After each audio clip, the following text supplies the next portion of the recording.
Hello दोस्तों, स्वागत है अपने इस यूट्यूब चैनल पर। आज के इस वीडियो में हम शिक्षा शास्त्र यानी एजुकेशन से संबंधित मोस्ट इम्पोर्टेंट निश्चित उत्तरीय प्रश्न लेकर आए हैं, जो एक नंबर का रहेंगे और सभी इम्पोर्टेंट निश्चित उत्तरीय क्वेश्चन हम इस वीडियो में बात करेंगे। तो चलिए दोस्तों, देखते हैं शिक्षा शास्त्र के मोस्ट इम्पोर्टेंट क्वेश्चन जो बार बार परीक्षाओं में पूछे गए हैं।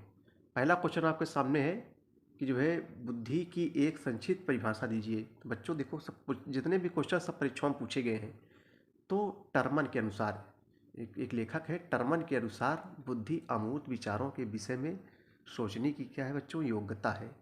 ठीक है। अगला क्वेश्चन है कि बुद्धि क्या है। प्रश्न नंबर 2 है कि बुद्धि क्या है।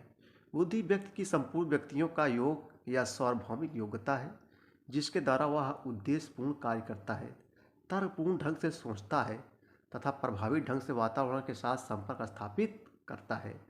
प्रश्न नंबर 3 है कि बुद्धि के मुख्य प्रकार कौन कौन से हैं बच्चों। बुद्धि के मुख्य प्रकार कौन है, या थार्नडाइक ने बुद्धि के 3 भाग किए हुए कौन से हैं।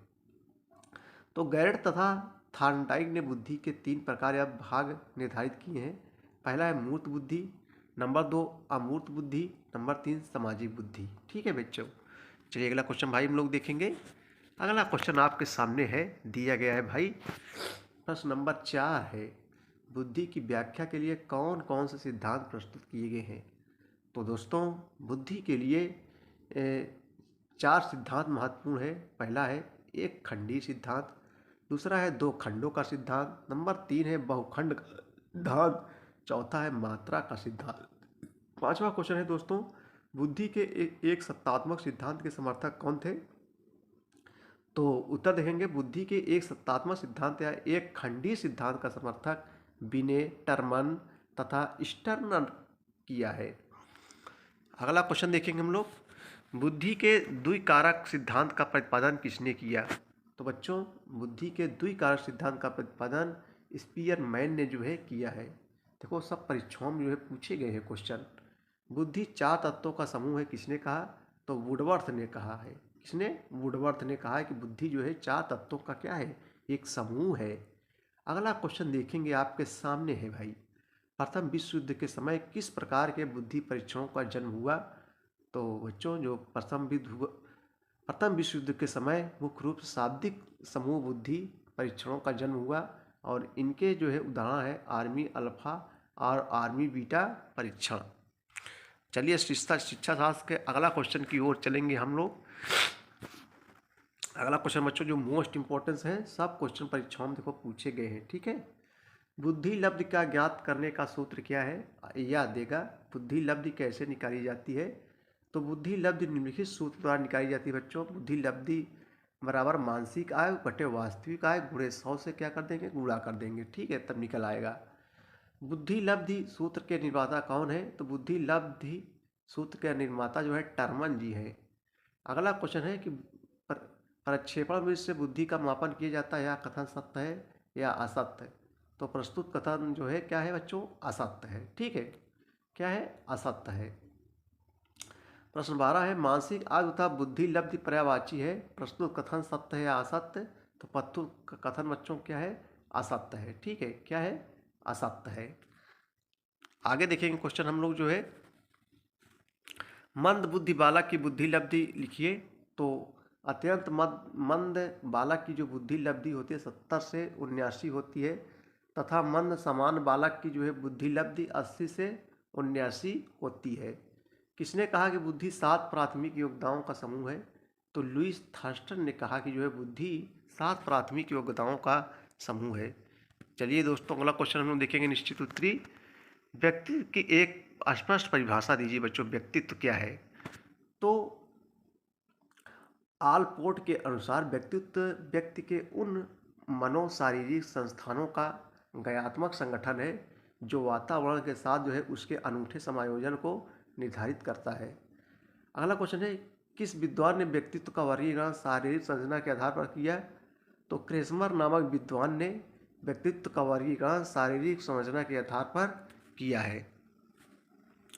अगला क्वेश्चन देखेंगे दोस्तों हम लोग जो है थोड़ा बड़ा कर ले रहे हैं हम। अगला क्वेश्चन बच्चों, क्वेश्चन नंबर इसमें 3 है किस मनोवैज्ञानिक ने व्यक्तित्व का वर्णन सामाजिकता के आधार पर किया है? तो जुंग नामक मनोवैज्ञानिक ने व्यक्तित्व का वर्गीकरण सामाजिकता के आधार पर किया है। व्यक्तित्व के मनोविश्लेषणात्मक सिद्धांत के प्रतिपादक कौन है? तो बच्चों, व्यक्तित्व परीक्षण के लिए मनोविश्लेषणात्मक विधि के प्रतिपादन किसने किया? तो उत्तर हो जाएगा कि व्यक्तित्व के मनोविश्लेषणात्मक सिद्धांत विधि का प्रतिपादक सिगमंड फ्रायड ने जो है किया है। अगला क्वेश्चन है कि किस विधि से व्यक्ति के सामाजिक अंतर संबंधों को मापा जाता है? तो बच्चों, समाजीमिति विधि द्वारा जो है व्यक्ति के सामाजिक अंतर संबंधों को मापा जाता है। किस प्रकार के व्यक्तियों में आत्मविश्वास के सुदृढ़ भावना और पर्याप्त सहनशीलता होती है? तो बहुमुखी प्रकार के व्यक्तियों में आत्मविश्वास की सुदृढ़ भावना और पर्याप्त सहनशीलता होती है।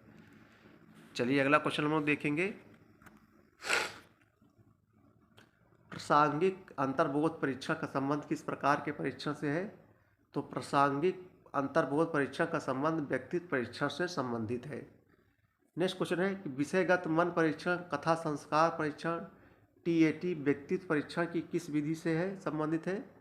तो उत्तर देखेंगे, विषयगत मन परीक्षण, कथा संस्कार परीक्षण, टीएटी व्यक्तित्व परीक्षण का प्रक्षेपण विधि से संबंधित है। सर्वप्रथम स्याही धब्बा परीक्षण किसने किया? अथवा या व्यक्तित्व के स्याही धब्बा परीक्षण का निर्माण किसने किया? तो बच्चों, सर्वप्रथम स्याही धब्बा परीक्षण स्विट्जरलैंड के प्रसिद्ध मनोविकृत चिकित्सक हर्मन रोसा ने जो है किया था। नेक्स्ट क्वेश्चन देखेंगे हम लोग, रोसा स्याही धब्बा परीक्षण किस प्रकार की विधि है? तो रोसा स्याही धब्बा परीक्षण एक प्रक्षेपण विधि है। अगला क्वेश्चन है कि बाल संप्रत्यय परीक्षण सीएटी का संबंध किस परीक्षण से है? तो बाल संप्रत्यय परीक्षण सीएटी का संबंध जो है व्यक्तित्व परीक्षण से संबंधित है। देखो पूछा गया है, संतुलित व्यक्तित्व की 4 मुख्य विशेषताओं का उल्लेख कीजिए। तो बच्चों, संतुलित व्यक्तित्व के अच्छे गुणों को बताइए, अथवा यह देख करके देगा। तो उत्तर है, संतुलित व्यक्तित्व की 4 विशेषताएं निम्नलिखित है। नंबर 1, उत्तम शारीरिक स्वास्थ्य। नंबर 2, अच्छा मानसिक विकास। नंबर 3, संवेगात्मक संतुलन तथा सामाजिकता। अगला क्वेश्चन है कि हमारे देश में बालक बालिकाओं की किस आयु तक शिक्षा को मौलिक अधिकार घोषित किया गया है? मौलिक मतलब होता है बच्चों वास्तविक अधिकार। तो भारतीय संविधान में 14 वर्ष की आयु के बालक बालिकाओं के लिए शिक्षा को मौलिक अधिकार घोषित किए गए हैं। निःशुल्क शिक्षा की व्यवस्था की गई है। भारत में निरक्षरता दूर करने के लिए किस प्रकार की शिक्षा आवश्यकता है?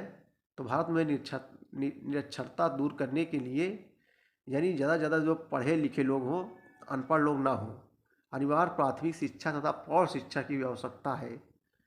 अगला क्वेश्चन है कि राष्ट्रीय शिक्षा नीति 1986 में प्रत्येक जिले में कौन से विद्यालय स्थापित करने की बात कही गई है? तो बच्चों, राष्ट्रीय शिक्षा नीति 1986 में प्रत्येक जिले में नवोदय विद्यालय स्थापित करने की बात कही गई है। अगला क्वेश्चन सब मोस्ट इम्पोर्टेंट क्वेश्चन है, बार बार परीक्षाओं में पूछे गए हैं। आरटीई का विस्तारित रूप क्या है? तो बच्चों, आरटीई का विस्तारित रूप है राइट टू एजुकेशन, यानी शिक्षा का अधिकार। RMSA का विस्तारित रूप लिखिए तो राष्ट्रीय माध्यमिक शिक्षा अभियान। ठीक है। शिक्षा का अधिकार अधिनियम में 6 से 14 वर्ष, 7 से 14 वर्ष के बालकों की शिक्षा निःशुल्क एवं अनिवार्य की गई है। तो उत्तर है, शिक्षा के अधिकार अधिनियम में 6 से 14 वर्ष के बालकों की शिक्षा निःशुल्क एवं अनिवार्य की गई है। वर्तमान समय में राष्ट्रीय शैक्षिक संरचना 10+2+3 और दूसरा है 8+4+3। तो बच्चों, वर्तमान समय राष्ट्रीय शैक्षिक संरचना 10+2+3 है। ठीक है। नोट में क्या दिया है, 2020 में पारित नवीन शिक्षा नीति के अंतर्गत 5+3+3+4 शैक्षिक संरचना को लागू किया गया है। चलो थोड़ा कुछ ऑब्जेक्टिव क्वेश्चन देख लेते हैं हम लोग, जो है बहुविकल्पी प्रश्न है जो बार बार परीक्षाओं पूछे गए हैं। पहला क्वेश्चन है दोस्तों, बहुविकल्पी में व्यक्तित्व व्यक्ति के व्यवहार की एक समग्र विशेषता है, निम्न में से किसने कहा है? तो वुडवर्थ ने कहा है। दूसरा क्वेश्चन है, व्यक्तित्व गुणों का समन्वित रूप है, यह कथन किसका है? तो बच्चों, यह कथन जो है स्किनर महोदय का है। अंतर्मुखी और बहुमुखी समूहों में व्यक्तियों को किसने वर्गीकृत किया? तो अंतर्मुखी और बहुमुखी समूहों में व्यक्तियों को जो है यूंग ने जो है वर्गीकृत किया है। अगला क्वेश्चन देखेंगे हम लोग, सामाजिक अंतर क्रिया की दृष्टि से जुंग के अनुसार व्यक्तित्व के कितने प्रकार होते हैं? 2 प्रकार होते हैं। रोसा परीक्षण मापन करता है, तो व्यक्तित्व का जो है परीक्षण करता है। आर बी कैटल द्वारा विकसित एफ प्रश्नावली में प्रयुक्त पी एफ व्यक्तियों का व्यक्तित्व कारकों की संख्या कितनी है? तो बच्चों जो है 16 है। चलिए अगला क्वेश्चन हम लोग देखेंगे भाई, वाक्य पूर्व तथा कहानी पूर्व निरीक्षण व्यक्तित्व परीक्षण की किस विधि में शामिल है? तो गा हो जाएगा, प्रक्षेपी विधि से संबंधित है। निम्नलिखित में से किसने प्रासंगिक अंतर्मुख परीक्षण तैयार किया? तो मार्गन तथा पीरे मरे ने जो है तैयार किया है। अगला क्वेश्चन है कि उपलब्धि परीक्षण से क्या आशय है बच्चों? उपलब्धि परीक्षण से क्या आशय है? तो उत्तर देखेंगे हम लोग। देखो, छात्रों द्वारा किए गए ज्ञानार्जन के मूल्यांकन के लिए निर्धारित किए गए परीक्षणों को जो है उपलब्धि परीक्षण कहा जाता है। विद्यालय में उपलब्धि परीक्षण का प्रमुख उद्देश्य क्या होता है? तो विद्यालय में उपलब्धि परीक्षण का प्रमुख उद्देश्य छात्र को अगली कक्षा में भेजने का निर्णय लेना होता है। उपलब्धि परीक्षण के मुख्य प्रकार कौन है? तो उपलब्धि परीक्षण के मुख्य प्रकार मौखिक परीक्षण, क्रियात्मक परीक्षण, निबंधात्मक परीक्षण तथा वस्तुनिष्ठ परीक्षण है।